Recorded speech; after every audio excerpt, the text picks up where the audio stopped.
we are. So let's get right into it. I think, do you want to kind of bring us up to date on what's going on up north, what happened over the weekend, and the most recent Blake Corum updates?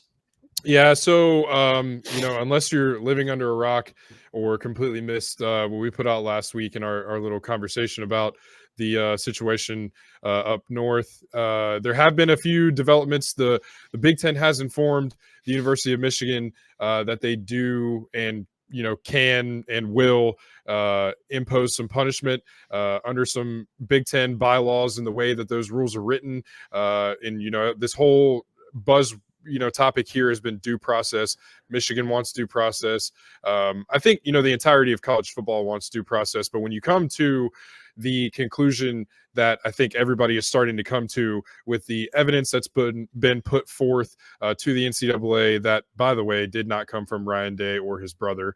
I think when you have everything that is on the table, especially with Michigan, who by the way, I think one thing that bothers me, and I've seen a couple people tweet this, and I can't remember who I saw recently tweet this, but somebody, it was Mecca Don, tweeted, "I will never forgive Michigan for what they've done to this rivalry." And I think that is the biggest part here. When you speak to most Ohio State fans or just college football fans in general, like, Michigan has a team right now that is good enough to do the things that they're doing without having to go to the lengths that they're going to. And I think that's part of the thing that really kind of stings in this the most. Like, everybody wanted this rivalry to be renewed, have some more vitriol, but nobody wanted it to come this way. And that kind of brings me back around to what I was going to say earlier, is that the NCAA has enough evidence to really bring the hammer down on Michigan, it seems. And the Big Ten has made it known that they are preparing to make said punishment. Michigan has made it known that they are willing to fight the punishment, whatever it is. So credit them for standing on what they believe. They have not done anything wrong, which is kind of crazy. But when you really get down to it, there's a lot going on in Michigan. There's a lot to unpack there. There's a lot to really dissect and see what the hell is actually going on in that program. And one of the things that you mentioned, Blake Corum, is being tied to Connor Stalions in an LLC for a company in Wyoming, which kind of, to me anyways, puts the narrative to bed that none of these guys knew what he was to the team or what he was doing. If you're in business with this guy, there's no shot you don't know anything about what he's been doing, what he's up to, what he's providing to the program, and anything like that. And in that case, I believe that there were reports that came out as well that the NCAA has made it known that Jim Harbaugh wasn't aware directly of what was going on. But again, I kind of call bullshit on that, because I don't think you can find another low-level recruiting staffer that stands 15 feet around Jim Harbaugh at all times on the sidelines with call sheets. I'm no expert on college football staffs, but I don't think recruiting staffers stand that close to a head coach during a game with call sheets. That just doesn't really make sense to me, but I could be wrong. So there's a lot to unpack here, man. There's, Aiden Hutchinson said that he didn't know Connor Stalions, and pictures circulated on the internet of those two celebrating a Big Ten championship in the locker room. And that could have been a picture in passing. But to me, just, seeing the facts and kind of understanding the lengths of everything going on, and then I believe another report came out that the gentleman that came forward with this information to the NCAA actually had a connection to the Harbaughs. So there's a lot going on here. Right now it's a lot of deflecting, a lot of, oh, well, other teams had our signs. Yeah, but if you hear people around college football talk, there are, instances of that happening. But I think the difference is those signs were gotten organically, and as opposed to, sending moles around all these games to videotape sidelines and do other stuff like that. And as we've mentioned before, and as you made very clear when we talked about this last week, stealing signs is not illegal. Advanced scouting is, and that is the topic at hand here. That is what Michigan is being accused of. That is what the evidence points to has happened. So try all you might, Taylor Lewan. Try all you might, David Portnoy. Try all you might, to some extent, Yoder, who, by the way, I would like to put out a shout out to Yoder for absolutely obliterating the Michigan beat, who has turned a blind eye to not only the sign stealing issue, but the pedophile issue that surfaced on the internet last week too. So there's a lot of stuff going on up north, and that seems to be only just the beginning. So what are your thoughts there? What do you think the Big Ten should do?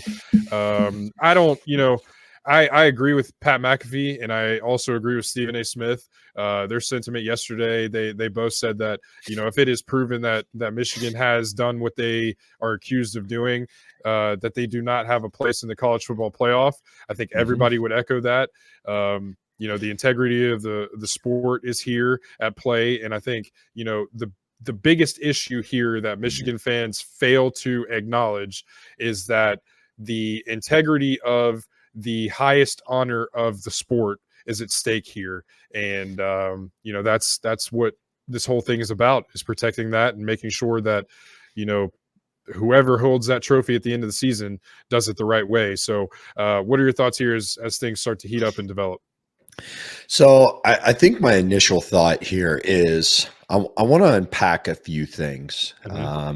First off, being Ryan Day, his brother Christopher Day, and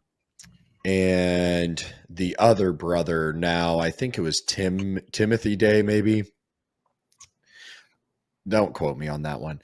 But the NCAA, so over the weekend, the rumors kept heating up that the PI firm owned by Ryan Day's brother was somehow involved in this investigation, and that if you read Michigan Twitter, they were saying that Ryan Day stole state secrets. This is treason because Michigan has government contracts. So they were saying that because of that, they hacked into Michigan's computer system, which houses government information, that it was treason.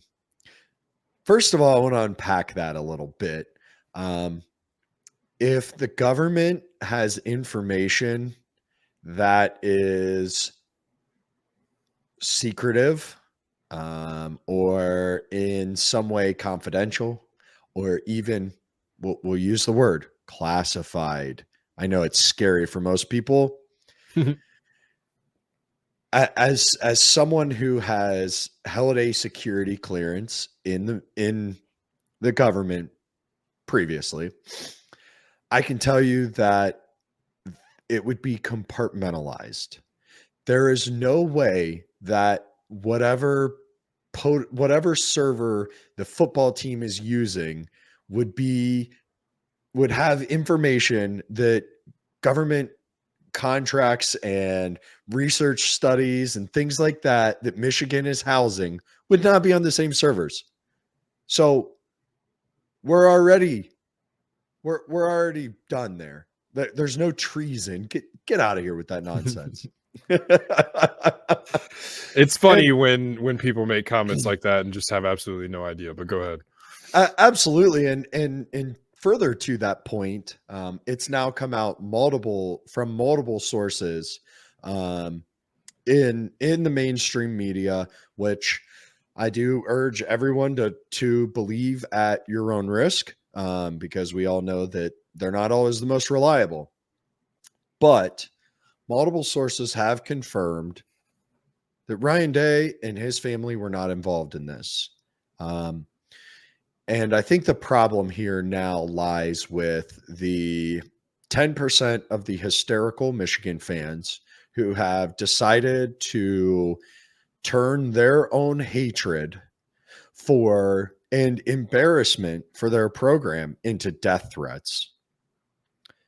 I don't know about you, but I would like to think that there is very little circumstance that I would send somebody a death threat, right?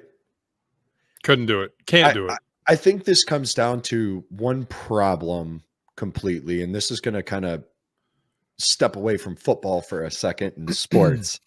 But folks think that because they can say what they want on the internet means that they can do and say whatever they want. The problem is, if you do that in front of somebody's face, they'll probably punch you in the face if you're that much of a jackass. So remember that when you're being a keyboard warrior and typing all this nonsense on the internet, that would somebody who was in your would you say that in front of somebody's face? Absolutely not. And I It, don't think anybody, exactly. I don't think if you took 99% of those people that, sent things like and said what they said to Coach Day and his family and, whatever else, I would say a firm 99% of those people that type that stuff would never say it to anybody's face, let alone Ryan Day's face. No matter, you take away the rivalry, you take away football, you take away any of that. You got to be a real piece of shit to Yeah. make comments like that to anybody. So, the fact that they hide behind the situation at hand, and everybody that's not an Ohio State fan has this Mhm. whole crying Ryan Day and seems to think that Ryan Day is this just petulant child who just throws temper tantrums when he doesn't get his way. And, whatever. I mean, you can think whatever you want about the guy, but to go to the lengths that people have gone to say this kind of stuff, and we're talking about winning and losing football games, and we're talking about how people are winning and losing football games, and this stuff spans the sport, and it goes way past Mhm. the boundaries of reality here. And when you start to do stuff like that, um and it's not limited to one fan base. No. It's not. There's sections of every fan base. There's sections of every part of society that have people that are miserable enough to hide behind an anonymous Twitter account, um, that just like you said, makes them think that they can say whatever they want and it be protected under the First Amendment right, or whatever the case you want to make. But it's just, there's no place for it in life. There's no place for it in sports. Mhm. Um, and it's sad to see people take that kind of action in regards to the topic that we're talking about. So, Yeah, and I think that the thing that people often forget is that we're all fans of a game, mhm, of a team of 18 to 22-year-old young men mhm, who are go from in the span of 3 to 4 years, sometimes 6 depending on who, or 7 if you're, some of these COVID guys, but um Van Wilder did a good job with that, being in college for 10 years, so I'm sure some of these guys are enjoying that as well. hey, hold on to it as long as you can, brother. But but at the end of the day, these are young men that are trying out for the opportunity of a lifetime that's going to set them up for generational wealth. Mhm, They're working their asses off every single day to try to win. And these coaches, if the allegations are true, have done a massive disservice for these kids. mhm, And I think that that's what we need to really focus on is those guys within the Michigan program that had no knowledge and were just trying to play the game the right way are the guys that are the victims here. And you hate to say that because Now their name is on a roster, likely, that tainted the game. Mm-hmm. So sending death threats as a fan to another team's coach that has literally nothing to do with it just because he's your rival is exactly what petulance is. Mm-hmm. Exactly what these people are calling Ryan Day. Now, off the soapbox there and onto some goofy things. Blake Corum, it comes out yesterday. Yesterday being Tuesday, November the 7th. That Blake Corum was a party to an LLC. I believe it was BC2 or B2C, something like that, LLC, registered in Wyoming. Mm-hmm. Other names on that registration included Connor Stalions.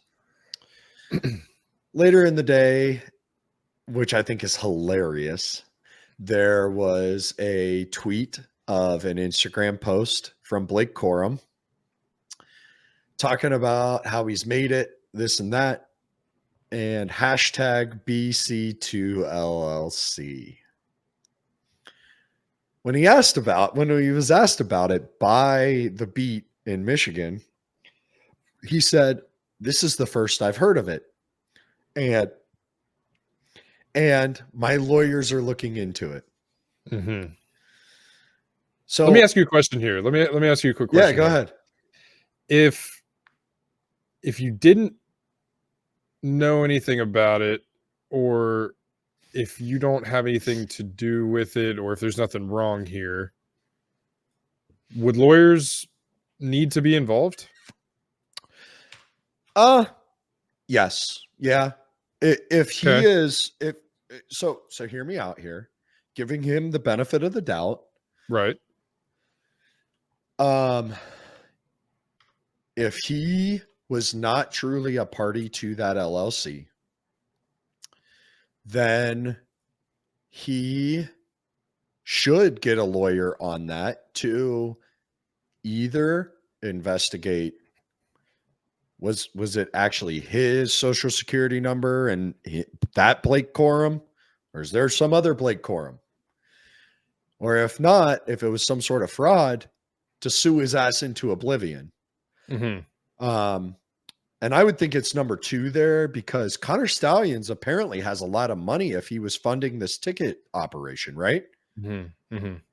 So that's the only way that I can put this together of why you would want lawyers involved.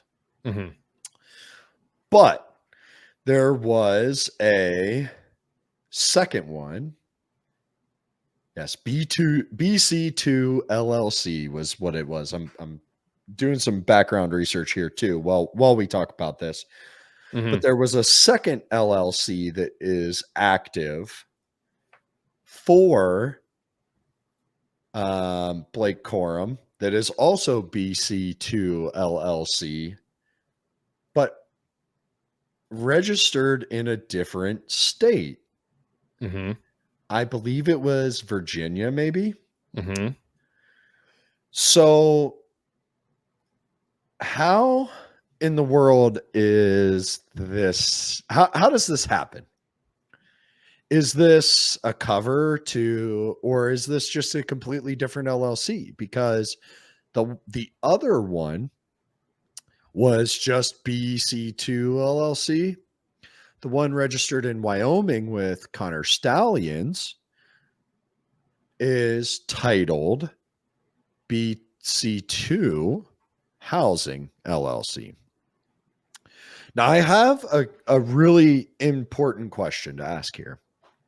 What do you think the BC stands for in BC2 LLC? Just using context clues and who we are talking about and the program we are talking about, I would think that it would be their running back named Blake Corum, who wears, wait for it, number 2. Really? He wears number 2? I think so. Yeah. So you're telling me You're telling me the guy who says that he's not involved has two, not one, but two LLCs with his initials and playing number in it. One being a joint LLC with Connor Stalions. But he's not involved, right? Connor Stalions is this lone wolf. No one knew what was going on. Yeah, I just don't. There's every time I hear that nobody knew what he was doing, nobody knew who this guy was. This guy was a nobody. He was this, that, and the third. Maybe in terms of the staff, like hierarchy, he was a nobody. But when you look into it, he's got pictures with Aiden Hutchinson. He's got LLCs with Blake Corum. He's got, I mean, all kinds of different, connections to all these guys who said they had no idea who he was or what he was doing. So like, it just, it doesn't make sense. And, as we talked about last night, this is a story unlike anything that I think I've ever heard before.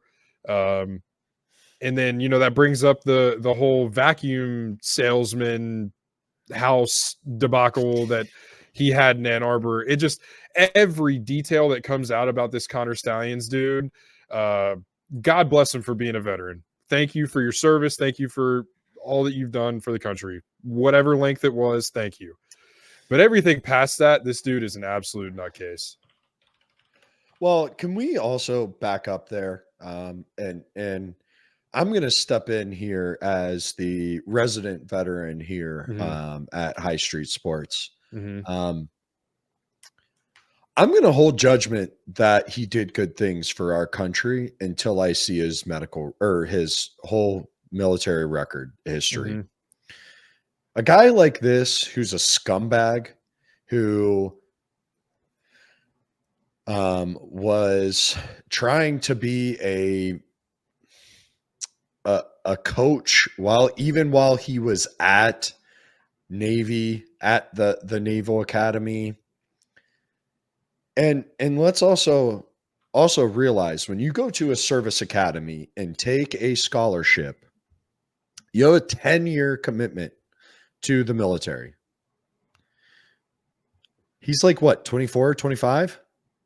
I don't know. He didn't serve that 10-year commitment.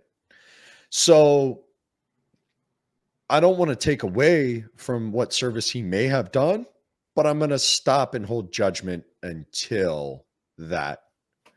But if it's a exemplary service record, then I'll shake his hand and say, "You're welcome for my service." No, that's a joke. I would say thank you for your service, but no, I don't want to take it away that he is potentially a good person and served his country honorably, because we don't know that. But I can tell you with certainty that I did. So that's where I'm standing from on this. And if you have a problem with that, please like, subscribe, comment, and we will continue to bring the noise for you. Yeah. So the situation in Ann Arbor just continues to get weirder and weirder. It's going to continue to get weirder and weirder in the next coming days, weeks. We'll be interested to see what the Big Ten chooses to do here, because we all know how long it takes for the NCAA to get their business handled. So who knows where we're going to be at, in a couple weeks with all this stuff, or even in a couple of days. We will continue to keep an eye on that. We will continue to keep giving you guys updates as to what's going on up there as the college football playoff does get closer and closer. The Big Ten championship gets closer and closer. Your finger keeps moving across the screen. What do you have? To get your attention. Yes. You didn't elaborate on the vacuum salesman deal. I gotta hear more about this.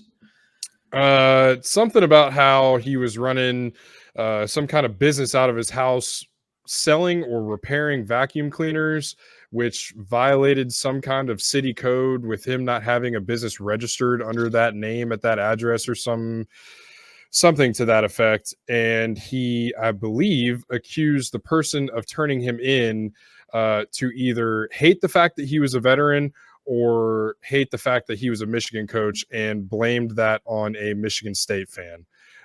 So yeah, he ended up going to court, I believe, for all that stuff. Like I said, just a strange wrinkle to all this whole story. Also, Connor, if you're listening, hit us up. Our email's in the description here. It's highstreetsports@gmail.com.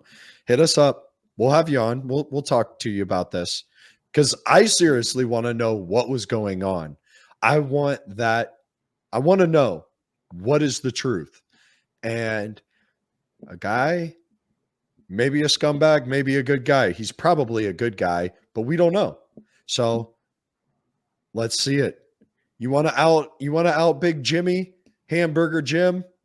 Come at us. We'll jump on. We'll talk to you. Also, I would love to hear a brief summary of your manifesto. No, I need an advanced copy of that manifesto. Let's be real here. Can you just share the document with us, please? Yeah, I mean, share that manifesto, highstreetsports@gmail.com. Just go ahead and add us to that authorized Google Doc. viewer. Yeah, just put us on the Google Doc. We'll read through it. We'll give you guys the Spark Notes version of it on the next episode.